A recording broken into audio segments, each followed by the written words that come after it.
We interrupt your program to bring you this political kitty breaking news update.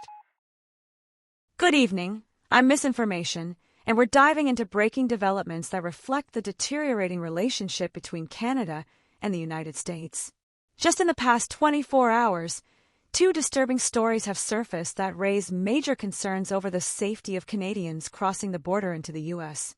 First, we're seeing growing tensions in Quebec, where a local town is pushing back against new U.S. regulations that now restrict access to a beloved border-straddling library. What's at stake here is more than just a cultural landmark. It's the increasing crackdown on cross-border access, making Canadians feel more unwelcome and unsafe. This small town in Quebec has found itself caught in the middle of the political war between Canada and the U.S., and this library has become the latest symbol of that tension and resistance. It feels uncomfortable. The library still feels normal. Once you're inside the library, it still feels like it always has, but it's getting more tense. The Haskell-Free Library and Opera House has been here since 1904 and has always been accessible to people on both sides of the border. But soon, Canadians who want to check out a book will need a library card and a passport. If it wasn't for the border itself, you wouldn't know the difference between Stansted and Derby Line. In January, the U.S. upped the ante. The Secretary of Homeland Security, Kristi Noem, visited the library and referred to Canada in front of staff from both sides of the border, the 51st state. Now, the U.S. announced it's ending the casual interpretation of the border that runs through the library. It just feels like a family being torn apart. I don't know, like Canada feels like an extension of my home. I grew up along the border. Up until now, people were able to use this sidewalk to cross into Vermont, then walk over to the front door to access the library. There is no front door on the Canadian side. U.S. authorities say illicit cross-border activity was taking place in the library unchecked. It cited more than 100 apprehensions last year involving the library directly. Canadians will now need to show their library membership to cross the sidewalk and enter the front door. But as of October 1st, everyone will need to make a detour to the nearby official border crossing. I support Canada's right to enter that library. Canada's been doing that for years. What the U.S. is doing is wrong. I'm embarrassed about how the United States of America is treating Canada. I think he's picking on the wrong country because we're not going to back down to a big bully that doesn't know anything. The library says majority of its users are acting in good faith. The library and the community are taking matters into their own hands. They started a fundraiser to build a door, a ramp, and a sidewalk on the Canadian side. That doesn't come cheap. They estimate around $100,000.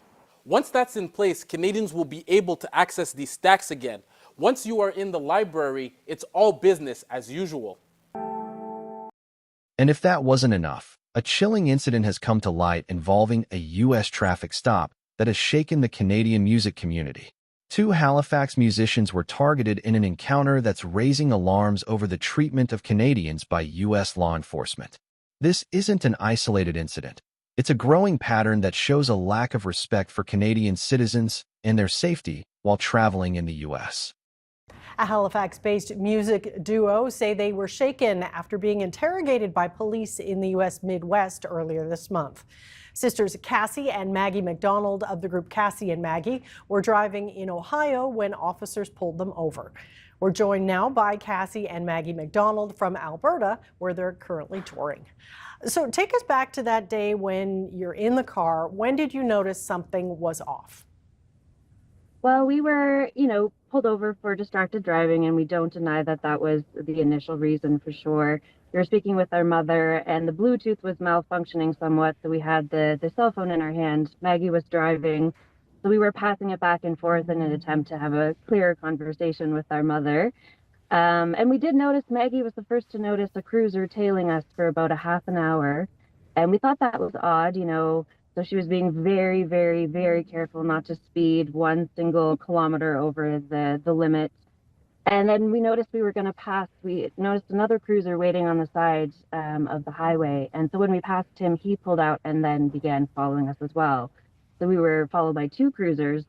And as soon as he pulled out the second car, the lights came on, and we immediately pulled to the side of the highway. And what did they say when they got to your window? So they both came out. The first officer came to my side, the passenger window, and Maggie had the second officer come to her window. So we presented them with all of our documents, the rental car agreement, which is sort of the most important. We wanted to let them know that this was not our vehicle. We were driving a rental car as touring musicians. And so they immediately got Maggie out of the car, which was sort of out of the norm for what we would expect a normal traffic stop to proceed to start with. So we were separated right away from the beginning, and Maggie was put into the first cruiser. And from there, our experience kind of went on two different paths, but following a very similar script, I would say. Well, Maggie, what was going through your mind during all of this? Oh, well, it was the first time I was ever actually removed from the vehicle, and he said, get out of the car and I'll tell you why we've stopped you. And so I was told out of the car that it was for distracted driving, and I admitted to it immediately. He said, I saw that you were on your phone.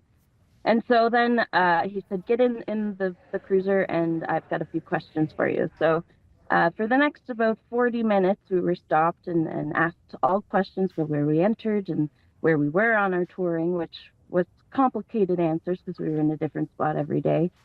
And so, all the questions seemed okay, but they took the drug dog around the car, and that was when Cassie was removed from the vehicle. I guess there was a positive result on the rental vehicle, and then that was the thing that sort of put me a little bit concerned when I saw that Cassie, who was the passenger, was removed from the vehicle. So, Cassie, what did they say to you about drugs? So they proceeded to take apart the car and look through all of our belongings and gear and bags and instruments. And of course, they didn't find anything, but this whole ordeal was really, we were watching from two separate cars being separated, not able to communicate with each other. And we also didn't know our rights, what we were entitled, for protections as Canadians, or, it's just something you never expect to deal with. So after the search was complete, he came back to the car and spoke to me again. And essentially what proceeded from that was what I would consider a bit of a lecture about the amount of fentanyl that's coming through the Canadian border into America. And he said, there's a lot of fentanyl coming in from Canada right now. And it wasn't really a question. It was more of a statement that he sort of let linger. So I wasn't sure how to answer that. Based on my limited knowledge, I'm not familiar that is really an issue. If there is any coming through, it's a pretty nominal amount. So he seemed quite concerned with that connection, us being Canadians, and the fentanyl issue. And I understand you were also asked if you preferred Canada or America. What did you make of that question? We're asked this question all the time. We've been touring in the States for over a decade, and we've built an incredible fan base there that are so supportive and have been with us from the very start. So we get that type of question, about Canada. Tell us about Canada. I've always wanted to visit. I have family there. Where should we go? What time of year is best? And I was looking for any indication that might be behind the question, a kind of a benevolent desire to understand a bit more about our country. But I have to be honest, it didn't feel that way at all. It felt very much like I could say something wrong that would turn this interaction in a different direction when it had, reached a natural conclusion. Like there was one more hurdle to get over before we were going to be able to let go. And it seemed that question was had a lot of weight to it. Right. Yeah, and we did hear from the sheriff's office, and their response was it was just, do you prefer touring in the U.S. or Canada? But you heard it differently. Yeah, and they each individually asked us individually before releasing us separately. So that the fact that each officer asked us that question in their own words, my officer asked which is better, and we both answered with touring in mind because that was top of mind. And I said, well, I certainly didn't feel like saying Canada would have been the answer that they were looking for anyway. All right, will you still tour in the U.S.? I don't know of any young employees, no matter their profession, that could step away from 2 months of work without any repercussions financially or economically. So there's certainly an element of this is our job. We've worked our entire careers to build this ability to tour in America and to have a fan base that's dedicated, and it is our income and it's our career. So that's definitely one element. But of course, we love Canada. We want to be in the moment with all of our Canadian fans and our family. But I think going down there and just putting a face to a name, we love America, we love Canada, we have family there, we're just people who are musicians, and somehow this rhetoric has really gotten out of hand, and I think we just need to take a step back, and hopefully through music and through us presenting our stories and our family connection to this music, that can sort of be a refreshing reset or a reminder to everyone that we're all just people at the end of the day, and we've been met with so much love and kindness consistently, and I don't see any reason that should change. All right. Well, Cassie and Maggie McDonald, thank you for your time. We do appreciate it. Thank you. Thank you, Amy.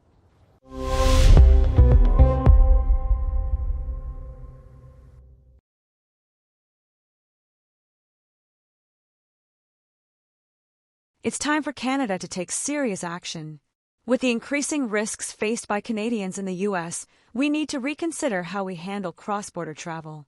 The relationship between our countries is clearly strained, and Canada must strongly consider halting non-essential travel to the U.S. until there's a clear commitment to protecting the rights and safety of Canadians.